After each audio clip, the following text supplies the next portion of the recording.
Revive পাবেন মানিক। Flicker একাই 4টা কিল দলের জন্য কন্ট্রিবিউট করে ফেলেছেন সবুরে দেওয়া ফোনে, এবং সেই কাজটাই কিন্তু করে যাচ্ছেন এই মুহূর্তে। ড্যামেজ জন্য স্টার্ট করবেন, ওয়ালের খরচ হয়ে যাচ্ছে অনেক বেশি, তবে দূর থেকে মুশফিকের স্নাইপার শটগুলো কিন্তু কাটার মতো বিটবে।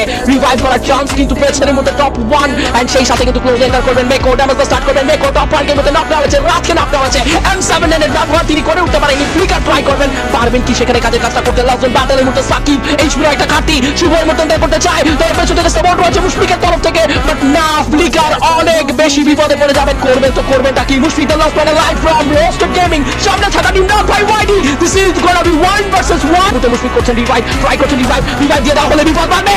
টোকানের শট কানেকশন পেতে পারে, বাট না, টোকানের শট সেখানেও কানেকশন প্রপার পায়ে ওঠেনি, এবং এই মুহূর্তে কিন্তু ট্রাই করবেন মুশফিককে চেস করা। স্নাইপার ভার্সেস স্নাইপার, তবে ক্লোজ ওয়ান বাটলে কে করবেন নিজের সেরাটুকু? এক্স্যাক্টলি দিস ইজ ফ্লিকার, বাংলাদেশের গর্ব। আরো একবার বাংলাদেশ টপ 1 রক ভাইদের জন্য করলেন অসাধারণ এক বুইয়া।